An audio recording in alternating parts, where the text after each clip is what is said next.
కోలీవుడ్ హీరోలో ఒకరైన సూర్య గత కొంతకాలంగా ఒక ఘన విజయం కోసం తీవ్రంగా ఎదురుచూస్తున్నారు. ఆయన అభిమానులు సైతం సూర్య నుంచి ఒక బ్లాక్ బస్టర్ సినిమా ఎప్పుడొస్తుందా అని ఆసక్తిగా ఎదురుచూస్తున్నారు.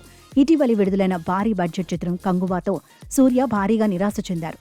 ఆ సినిమా అంచనాలను అందుకోకపోవడం, భారీ నష్టాలను చవిచూడడం జరిగింది. ఈ పరాజయం నుంచి త్వరగా బయటపడాలని సూర్య ప్రయత్నిస్తున్నారు. మధ్యలో వచ్చిన రెట్రో చిత్రం కూడా బాక్సాఫీస్ వద్ద ఆశించినంత విజయాన్ని అందుకోలేకపోవడంతో ఈసారి ఎలాగైనా ఒక పెద్ద హిట్ కొట్టాలనే పట్టుదలతో సూర్య వరుసగా వైవిధ్యభరితమైన కథాంశాలను ఎంచుకుంటున్నారు. అందులో భాగంగానే ఆర్జే బాలాజీ దర్శకత్వంలో కరుపు అనే సినిమా చేస్తున్నాడు. ఇది కాకుండా తెలుగులో వెంకీ అట్లూరితో ఒక సినిమా చేస్తున్నాడు. సూర్యదేవర నాగవంశీ ఈ చిత్రాన్ని నిర్మిస్తున్నాడు. ఇప్పటికే ఈ 2 సినిమాలు షూటింగ్ ను ఫినిష్ చేసుకుంటున్నాయి.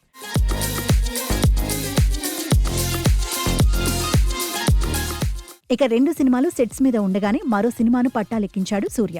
రోమాంచం అనే సినిమాతో ఇండస్ట్రీకి పరిచయమైన డైరెక్టర్ జీతూ మాధవన్ మొదటి సినిమాతోనే మంచి విజయాన్ని అందుకున్నాడు. ఇక గతేడాది ఆవేశం సినిమాతో స్టార్ డైరెక్టర్గా మారాడు.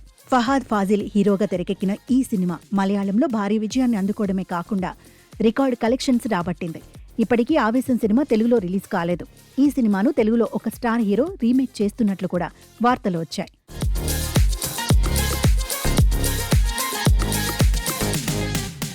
ఆవేశం తర్వాత జీతో సూర్యకు కథ వినిపించడం, ఆయన ఓకే కూడా చెప్పినట్లు వార్తలొచ్చాయి. ఈ వార్తలను నిజం చేస్తూ నేడు సూర్య 47వ సినిమా పూజా కార్యక్రమాలను జరుపుకుంది. ఈ సినిమాలో సూర్య సరసన నజ్రియా నజీం నటిస్తుండగా ప్రేమలు ఫేమ్ నస్లీన్ కీలక పాత్రలో నటిస్తున్నాడు. ప్రేమలు సినిమాతో హీరోగా మారినా కూడా ఈ కుర్రాడు కేవలం హీరోగానే ఎదగాలి అనేది కాకుండా తన పాత్రకు ప్రాధాన్యత ఉన్న సినిమాలను ఎంచుకుని విజయాలను అందుకుంటున్నాడు. లోక సినిమాలో కూడా ఇలాంటి ముఖ్యమైన పాత్రలో నటించాడు. ఇప్పుడు సూర్యతో నటించే అవకాశాన్ని అందుకున్నాడు. త్వరలోనే ఈ సినిమా సెట్స్ మీదకు వెళ్లనుంది.